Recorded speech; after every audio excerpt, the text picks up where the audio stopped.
మనమెప్పుడు బిజీగా ఉంటాం కదా, కానీ నిజంగా హ్యాపీగా ఉన్నామా? 'ది ఇకిగాయ్ జర్నీ' అనే పుస్తకం బేస్ చేసుకుని ఈరోజు మనం మన డైలీ లైఫ్లో మీనింగ్ ఎలా వెతుక్కోవాలో తెలుసుకుందాం. అంటే జస్ట్ గోల్స్ వెనక పరిగెత్తడం కాదు, ఆ జర్నీని ఎంజాయ్ చేయడం ఎలాగో చూద్దాం. ఈ ప్రశ్న నిజంగా చాలామందిని ఆలోచింపజేస్తుంది.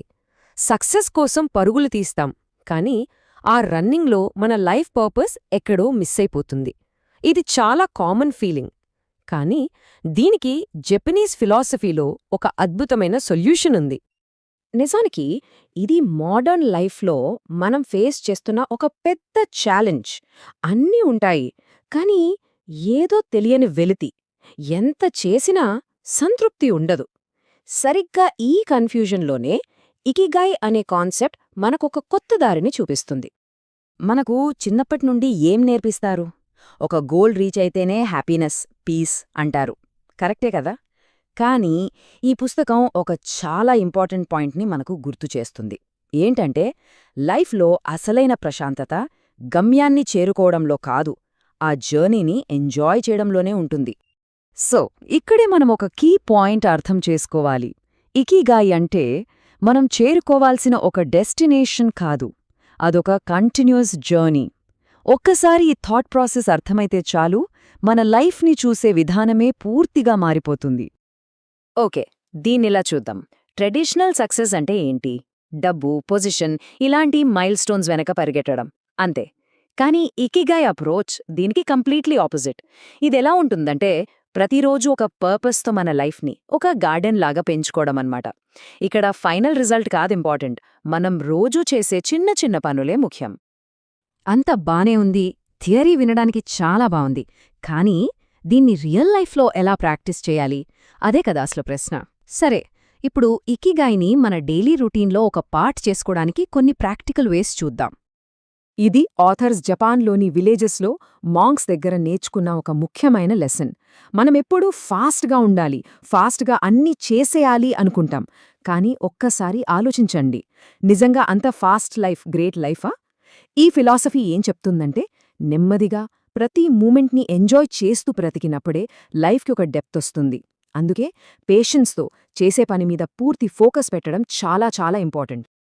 మనం చాలాసార్లు పక్కన వాళ్ళు ఏమనుకుంటారు అని ఆలోచిస్తాం కదా. దాన్ని ఆపేసి మనల్ని మనం ఇలా అడుక్కుందాం, ఏది నన్ను అలైవ్గా ఫీల్ అయ్యేలా చేస్తోంది? అంటే ఇతరుల ఎక్స్పెక్టేషన్స్ కోసం కాదు, మనకు నిజంగా సంతోషాన్నిచ్చే పనిని ఫాలో అవ్వాలి. ఎందుకంటే మనం హ్యాపీగా పని చేసినప్పుడే ఎనర్జీ, కన్సిస్టెన్సీ అవే ఆటోమేటిక్గా వస్తాయి. చూడండి, ఇకిగాయ్ అంటే ఒక్క రోజులో దొరికే ట్రెజర్ కాదు, అది ఒక బిల్డింగ్ లాంటిది. మనం రోజు పెట్టే ఒక్కో ఇటుక లాంటి చిన్న చిన్న హ్యాబిట్స్, రొటీన్స్తో నెమ్మదిగా దాన్ని కట్టుకోవాలి. ఈ చిన్న డైలీ యాక్షన్సే మన లైఫ్కి ఒక పెద్ద మీనింగ్నిస్తాయి. సరే, మరి ఈ రొటీన్స్ ఎలా ఉంటాయే? కొన్ని ఎగ్జాంపుల్స్ చూద్దామా? ఫస్ట్, రోజుని గ్రాటిట్యూడ్తో స్టార్ట్ చేయడం. ఇది మన మైండ్ సెట్ని పాజిటివ్గా మారుస్తుంది. నెక్స్ట్, చేసే పనిలో కంప్లీట్గా ఇన్వాల్వ్ అవ్వడం. ఇది మనకు ఒక రకమైన సాటిస్ఫాక్షన్ ఇస్తుంది. అలాగే రోజు కొంచెం బాడీ మూవ్మెంట్, నేచర్తో టైం స్పెండ్ చేయడం, ఇంకా సింపుల్గా జీవించడం. ఇవన్నీ చూడ్డానికి చిన్న చిన్న పనులే కావచ్చు, కానీ అన్నీ కలిస్తే మన లైఫ్కి ఒక స్ట్రాంగ్ ఫౌండేషన్ వేస్తాయి. ఓకే, ఇప్పటిదాకా ఇండివిజువల్ యాక్షన్స్ గురించి మాట్లాడాం. ఇప్పుడు కొంచెం జూమ్అవుట్ చేసి బిగ్గర్ పిక్చర్ చూద్దాం. అంటే మన చుట్టూ ఉన్న ఎన్విరాన్మెంట్, ఇంకా లైఫ్లో ఉండే ఇంపర్ఫెక్షన్స్ వైపు ఒక హెల్తీ యాటిట్యూడ్ ఎలా డెవలప్ చేసుకోవాలో చూద్దాం. ఇది చాలా ఇంపార్టెంట్ పాయింట్. జపాన్లో ఎక్కువ కాలం బ్రతికేవాళ్ల సీక్రెట్స్లో ఒకటి ఏంటో తెలుసా? Strong social connections. అంటే మన ఇకిగాయ్ కేవలం నేను గురించి కాదు, మనం గురించి కూడా. మన జర్నీలో ఇతరులకి కూడా ప్లేస్ ఇచ్చినప్పుడే మన లైఫ్ కంప్లీట్ అవుతుంది. ఒక్క ప్రశ్న, లైఫ్లో అన్నీ పర్ఫెక్ట్గా ఉండాలా? ఒక్క సెకండ్ ఆలోచించండి. ఈ పర్ఫెక్షన్ కోసం మనం చేసే ప్రయత్నము మనల్ని పూర్తిగా డ్రైన్ చేసేస్తుంది. కానీ దీనికి కూడా జపనీస్ ఫిలాసఫీలో ఒక బ్యూటిఫుల్ ఆన్సర్ ఉంది. ఆ కాన్సెప్ట్ పేరే వాబీ సాబీ. అంటే ఇంపర్ఫెక్షన్లో కూడా బ్యూటీని చూడటం. ఎంత అద్భుతమైన ఆలోచన కదా! మన లైఫ్లో ప్రతి ఫేజ్ పర్ఫెక్ట్గా ఉండకపోవచ్చు, కానీ ప్రతి ఫేజ్ మీనింగ్ఫుల్గా ఉంటుంది. మనలోని లోపాల్ని యాక్సెప్ట్ చేయడంలోనే అస్సలైన అందం దాగి ఉంది. సరే, ఇదంతా ఎందుకు చెయ్యాలి? దీని వెనుక ఉన్న రియల్ పవర్ ఏంటి? సింపుల్. లైఫ్లో మనకి ఛాలెంజెస్ వచ్చినప్పుడు, కన్ఫ్యూజన్ ఉన్నప్పుడు ఇకిగాయ్ మనకు ఒక యాంకర్ లాగా నిలబడుతుంది. మన లైఫ్కి ఒక క్లియర్ పర్పస్ ఉంటే అది మనకు ఎంత స్టెబిలిటీ ఇస్తుందో చూడండి. ఈ చార్ట్లో క్లియర్గా కనిపిస్తుంది గదా? మన పర్పస్ స్ట్రాంగ్గా ఉన్నప్పుడు స్ట్రెస్, ఫియర్ రెండూ తగ్గుతాయి. అంతేకాదు, టఫ్ టైమ్స్లో కూడా మనకొక క్లియర్ డైరెక్షన్ దొరుకుతుంది. సరే, మనం చివరికి వచ్చేశాం.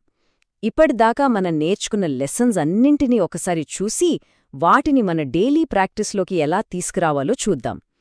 సో ఫైనల్ టేక్అవేస్ ఏంటి? సింపుల్. ఇకిగాయ్ అంటే పర్పస్, జాయ్, కన్సిస్టెన్సీ. ఈ మూడింటి కాంబినేషన్. లైఫ్లో హడావిడి తగ్గించి స్లోగా జీవించాలి. రోజూ చేసే చిన్న పనులే చాలా ఇంపార్టెంట్. మన రిలేషన్షిప్స్కే వాల్యూ ఇవ్వాలి. మనం డెస్టినేషన్ గురించి టెన్షన్ పడకుండా జర్నీని ఎంజాయ్ చేస్తే చాలు. మన లైఫ్ ఆటోమేటిక్గా మీనింగ్ఫుల్గా మారుతుంది. ఇక చివరిగా మనం గుర్తుపెట్టుకోవాల్సిన ఒకే ఒక్క విషయమేంటంటే, నా ఇకిగాయ్ ఏంటి అనే క్వశ్చన్కి ఒకే ఒక్క ఆన్సర్ వెతకడం కాదు మన పని. దాన్ని మన లైఫ్ని సింపుల్గా, హ్యాపీగా మార్చే ఒక డైలీ ప్రాక్టీస్గా మార్చుకోవడమే అసలైన ఇకిగాయ్ జర్నీ. ఈ అద్భుతమైన కొటేషన్తో ఈ రోజుకి ముగిద్దాం. అర్థవంతమైన జీవితం అనేది దొరికేది కాదు, అది మనం నిర్మించుకునేది. నెమ్మదిగా, ప్రతిరోజూ మరియు పూర్తి స్పృహతో జీవించడం ద్వారా.